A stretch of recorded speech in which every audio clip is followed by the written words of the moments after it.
नमस्कार दोस्तों, target with PS Parihar channel में आपका स्वागत है। इस चैनल के माध्यम से आप लोगों को विद्यार्थी जीवन से संबंधित सभी सूचनाएं प्रदान की जाती हैं। उसी क्रम में आज की इस वीडियो में हम लोग बात करेंगे उत्तर प्रदेश शिक्षक पात्रता परीक्षा यानी कि यूपीटीईटी की आज काफ़ी कुछ सूचनाएं हैं। तो वीडियो को जल्दी से लाइक कर दें, शेयर कर दें और जिन छात्रों ने चैनल को अभी भी सब्सक्राइब न किया हो तो जल्दी से सब्सक्राइब कर लें ताकि आप लोगों को भी इसी प्रकार की अथेंटिक अपडेट्स मिलती रहें। यूपीटीईटी की 28 नवंबर को होने वाली जो परीक्षा थी वो स्थगित कर दी गई थी, रद्द कर दी गई थी, चूंकि पेपर लीक के आरोप लगे थे।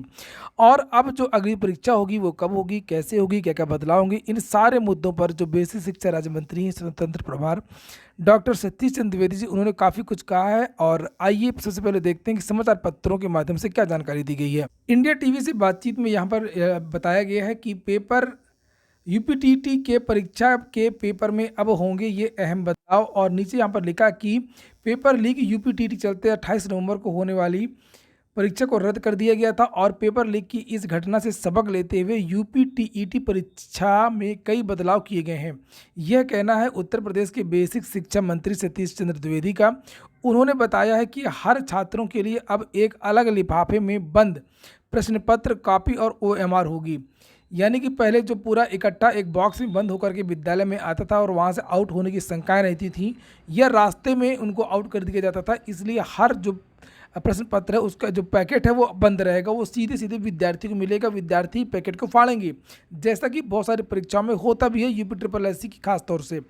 यहाँ पर लिखा कि उन्होंने बताया कि हर छात्रों के लिए अलग लिफाफे में प्रश्न पत्र और कॉपी और ओएमआर होगी।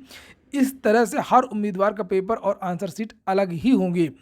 वो सब तो ठीक है, पहले अपना जो परीक्षा जहाँ से आप छपवाते हैं वहाँ पर देखिए और अपने कर्मचारियों को देखिए। खैर, ये आगे आगे यहाँ पर लिखा हुआ है कि उत्तर प्रदेश शिक्षक पात्रता परीक्षा यूपीटीईटी का पेपर लीक होने के बाद उसे रद्द कर दिया गया था। उसी दिन मुख्यमंत्री योगी आदित्यनाथ ने घोषणा की थी कि 1 माह के भीतर यूपीटीईटी का एग्जाम लिया जाएगा। हालांकि उन्होंने उस समय यूपीटीईटी परीक्षा की नई तारीख की घोषणा नहीं की थी। बोर्ड की आधिकारिक वेबसाइट updled.gov.in पर अभी तक इसके बारे में कोई भी अपडेट नहीं दी गई है। हालांकि बेसिक शिक्षा मंत्री का कहना है कि सभी तैयारियां पूरी करके जल्द ही यूपीटीईटी एग्जाम की नई तारीखों की घोषणा होगी। मीडिया के कुछ हलकों में 28 दिसंबर को एग्जाम होने की बात कही जा रही है, लेकिन इसकी पुष्टि नहीं की गई है। और आज सुबह की भी बहुत सारे समाचार पत्रों के माध्यम से ये जानकारी दी गई है कि जो बेसिक शिक्षा राज्य मंत्री हैं उन्होंने ये कहा कि यह परीक्षा इसी महीने होगी। लेकिन जो अंदर के सूत्रों के हवाले से जो जानकारी निकल करके आ रही है कि अब ये जो परीक्षा है वो 15 जनवरी के आसपास ही हो पाएगी। दिसंबर के महीने में ये परीक्षा हो पाना असंभव है। यहाँ पर फिलहाल हम लोग देखते हैं कि समाचार पत्र में क्या लिखा हुआ है। लिखा है कि बेसिक शिक्षा मंत्री सतीश चंद्र द्विवेदी ने पेपर लीक की घटना से सबक लेते हुए कई बदलाव करने की बात कही है। जैसे कि अभी पैकेट बंद होने वाली बात चल रही थी, एक और बदलाव होने जा रहा है कि कोई बाहरी सालवर अब परीक्षा में नहीं बैठ पाएगा। ये देखिए लिखा, इसके लिए ओएमआर सीट की कोडिंग की जा रही है और जो परीक्षार्थी के आधार नंबर से लिंक किया जा सकता है, इसके प्रयास किए जा रहे हैं। Paper booklet non touchable packets में परीक्षा केंद्र तक कड़ी सुरक्षा में पहुंचाई जाएंगी, जिसे कोई छू नहीं पाएगा।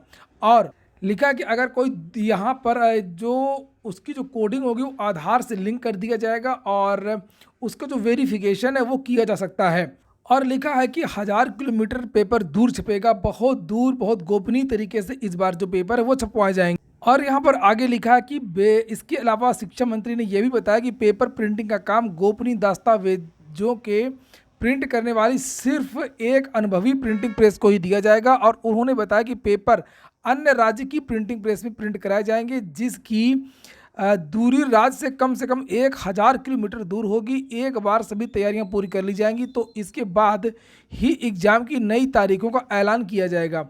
और इसका जो ऐलान है वो updled.gov.in इस वेबसाइट पर घोषित किया जाएगा। वहीं पर एक अन्य समाचार पत्र हिंदुस्तान समाचार पत्र के माध्यम से जानकारी दी गई है कि और भी बहुत सारे बदलाव होंगे, जैसे कि यूपीटीईटी के जो एडमिट कार्ड है वो फिर से नए सिरे से जारी होंगे। ये अभी की थोड़ी देर पहले की न्यूज़ है, यहाँ पर देख सकते हैं 7:30 बजे का समय यहाँ पर दिया हुआ है। और लिखा है कि फिर से जारी होंगे यूपीटीईटी के एडमिट कार्ड और बदले भी जा सकते हैं कुछ परीक्षा केंद्र। हिंदुस्तान समाचार पत्र की माने तो यहाँ पर लिखा कि यूपीटीईटी के एडमिट कार्ड फिर से जारी होंगे और अभ्यर्थियों को नए एडमिट कार्ड डाउनलोड करना पड़ेगा। पुराने से उन्हें एग्जाम सेंटर में एंट्री नहीं दी जाएगी। इतना ही नहीं, सूत्रों के अनुसार कुछ जिलों में परीक्षा केंद्र भी बदलने की तैयारी है। इस संबंध में मंगलवार को शासन में बैठक हुई थी, यानी कल ही इसके बारे में बैठक हुई थी, जिसमें सचिव अनिल भूषण चतुर्वेदी को भी बुलाया गया था।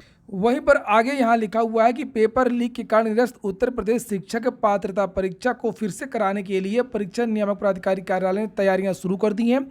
वित्त विहीन स्कूलों के स्थान पर केवल और केवल सरकारी और एडेड माध्यमिक विद्यालयों और सीबीएसई सीआईएससीई के स्कूलों, डिग्री कॉलेजों और विश्वविद्यालयों को भी केंद्र बनाने के लिए कोशिशें की जा रही हैं। बहुत आवश्यकता पड़ने पर अच्छी छवि के वित्त विहीन स्कूलों को ही केंद्र बनाया जाएगा।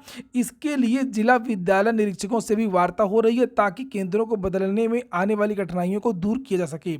साथ ही प्रश्न पत्र निर्माण के लिए विषय विशेषज्ञों को भी बुलाने की तैयारी की जा रही है। परीक्षा के लिए त्रुटिहीन प्रश्न पत्र बनवाना सबसे बड़ी चुनौती है। कहीं ऐसा ना हो कि सारा सब कुछ तो हो जाए, उसके बाद में प्रश्नों को लेकर के छात्र बवाल करें। लिखा है क्योंकि परीक्षा के बाद में सर्वाधिक जो विवाद होता है, कोर्ट कचहरी होता है, वो प्रश्नों को लेकर के ही होता है। हिंदुस्तान समाचार पत्र और अन्य समाचार पत्रों के माध्यम से भी ये जानकारी दी गई है परीक्षा केंद्र के बारे में, क्योंकि इसमें काफ़ी ज़्यादा विरोधाभास हो रहा है छात्रों के बीच में कि आखिरकार इसकी जो परीक्षा है वो कब होगी। तो यहाँ पर देखिए, जो बात मैंने अभी आप लोगों को बताई थी कि दिसंबर में ये जो परीक्षा है वो संभव नहीं है, और उसी के बारे में यहाँ लिखा है कि यूपी टीईटी को दोबारा से 1 महीने में कराना किसी भी सूरत में संभव नहीं है। ये देखिए लिखा है, संभव नहीं है। हाल ही में बेसिक शिक्षा मंत्री सतीश चंद्र द्विवेदी ने दिसंबर में दोबारा परीक्षा कराने की बात कही थी, और लेकिन आयोजन से जुड़े लोगों का मानना है कि जनवरी के दूसरे सप्ताह के बाद ही परीक्षा हो सकती है। तो 15 जनवरी के आसपास जो है इसकी परीक्षाएं हो सकती हैं, और इस महीने परीक्षाएं होना बहुत मुश्किल है। और जानकारी मिल रही है कि पीएनपी की तरफ से अपने ऑफिशियल वेबसाइट यानी updla.gov.in पर इसी सप्ताह 1 या 2 दिन बाद, इसी सप्ताह के अंत में यूपी टीईटी की जो तारीखें हैं उनका ऐलान कर दिया जाएगा। इसके लिए विद्यार्थियों ने कल धरना प्रदर्शन भी किया था पीएनपी में। तब भी अधिकारियों ने केवल और केवल 3 दिन का मौका मांगा था, और ये कहा था कि हम 2-3 दिनों में यूपी टीईटी की तारीखों का ऐलान कर देंगे। तो इसके लिए सारी जो तैयारियां, सारी जो प्रक्रिया हैं वो हो रही हैं। बस जो फाइनल जो नोटिस है उसका इंतजार है, और उसके लिए विद्यार्थियों को अभी भी कम से कम 1 या 2 दिन जो है वो इंतजार करना पड़ सकता है। तो आज की वीडियो में बस इतना ही। आज की ये होगी प्रमुख सूचनाएं कि एडमिट कार्ड जो है विद्यार्थियों के वो फिर से जारी होंगे। कुछ जो परीक्षा केंद्र है उनमें बदलाव भी किया जा सकता है, और जो ओएमआर सीट हैं वो आधार से लिंक कराई जा सकती है, उसकी भी चर्चा है। आधार से लिंक हो रहे हैं ताकि जो मुन्ना भाई हैं परीक्षा केंद्र में ना बैठ पाएँ और उनको वहीं पर पकड़ लिया जाए। और जितनी भी ओएमआर और बुकलेट आएंगी वो सभी एक लिफाफे में बंद होकर के आएंगी, और हर विद्यार्थी की जो बुकलेट है वो अलग पैकेट में बंद होगी। तो ठीक है दोस्तों, फिलहाल ये हो गया आज का वीडियो। अगर आपको अच्छा लगा हो तो लाइक कर दें, और जिन छात्रों ने चैनल को सब्सक्राइब न किया सब्सक्राइब कर लें। पूरा वीडियो सुनने के लिए बहुत बहुत धन्यवाद।